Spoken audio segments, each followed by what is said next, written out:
again, it's Felicity back here today with another project for Hip Kits using the April kit again.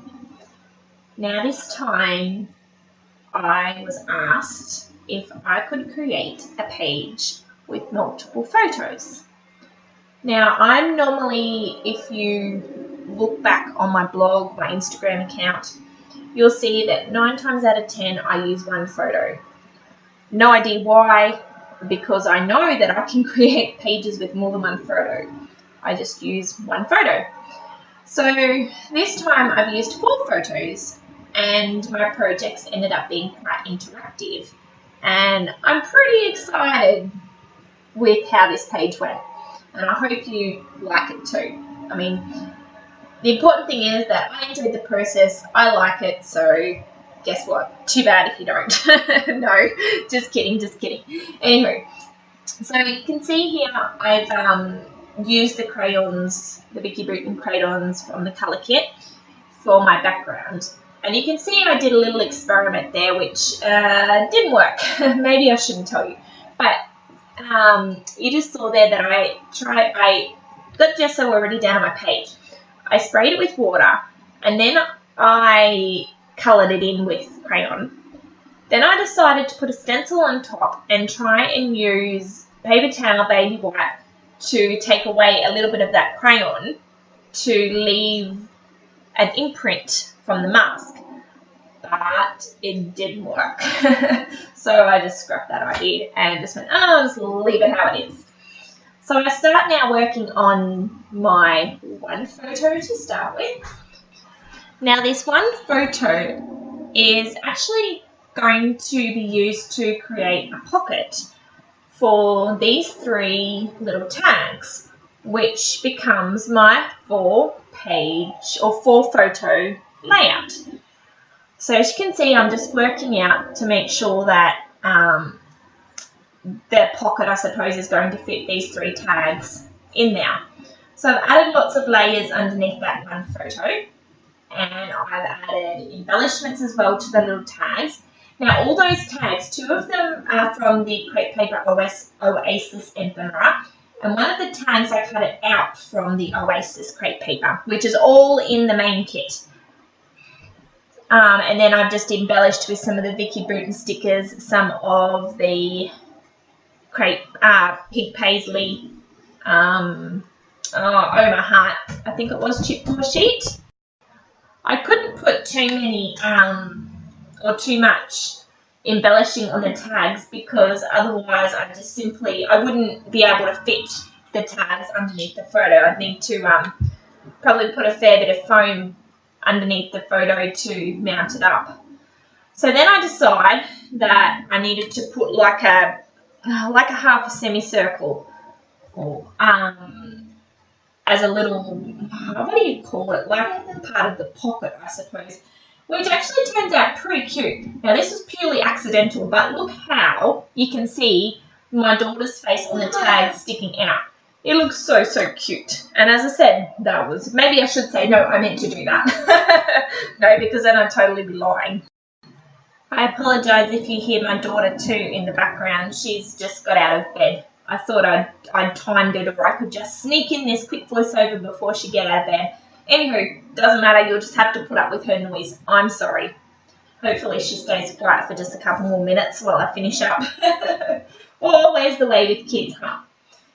Anywho, so now I just add on that little sticker is from the Vicky Bruton sheet, and I have used that sheet coming in the colour kit. I have used that sheet so much that I don't even think I've really got any of it left, because out of all the pages I've used the sheet on, I think, every single page. So I worked this out previously, how I wanted to put my sentiments, and I really wanted to use those numbers because it kind of represents or helps tell the story about the photo, because my daughter has actually, she doesn't even know it, she doesn't even realise what she's doing, but she's kind of learned to count to 10. And that's when, you know, you say 1, she'll say 2. you say 3, she'll say 4, right up to 10. Like, she has no idea. It's just that she hears her brothers doing counting all the time, doing their homework, and she just follows on. So it's kind of a bit of a joke here in the house at the moment of her counting to 10. So I wanted to make sure that I put those numbers down to be able to tell a story behind that photo. And the sentiments that I use actually pretty much describe her in a nutshell at the moment. So now I just pop the numbers on 3D foam to lift them a little bit, and then I just stick the stickers straight on to the page. I do have to add the glue because, as most or people that do mixed media on their background would know, that a lot of stickers don't actually stick onto a mixed media because it ends up quite rough. So you just add a little bit of glue underneath to keep them down, which is what I'm doing here. There we go. And look, they're not even straight. Seriously, if I had everything straight, that would so not be a me page. And my mum would be able to back me up. I've never been, and she'll say, I can't even draw a line straight. I'm hopeless. I should have one of those T rulers. Actually, Missy Wedden has one, and every time she pulls it out, I'm like, oh, I need to buy one, and I still haven't got one. Someone remind me when I go to the shops, please. Story of my life. So, okay, that little gold clear, do you call it acetate? It's not vellum, it must be acetate. It's a specialty paper that came in the paper kit, and I really, really love it, so I'm using that here on my page. I've actually pulled out that Shimmers Pasties Hold Your Mustard, which was in last month's colour. Was it last month's colour kit? Oh, I hope so. Anyway, it's a really, really recent one anyway. And I just wanted to add a little bit more of that mustard colour from the tags through, so I grabbed that out and popped some of it down and add a little bit more texture to the background as well. And that, I have to say, is one thing that I love about the colour kits from Hip Kits, is because the products last that you get forever. And you can mix and match them from month to month, and they still will go with your kit, you know, your kit after kit after kit. And I love it. And actually, I hope, and I can't wait, but I hope you've got the May Colour kit, because do you know what's in there? Have you seen it?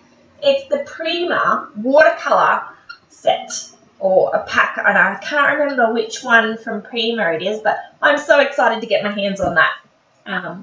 So again, these pasties, plus these crayons, plus the watercolours, are all going to go so well on any of the pages and kits that come from Hip Kits. So pretty good value for money, you know, from my point of view anyway. So it's not a Felicity page without some scallops.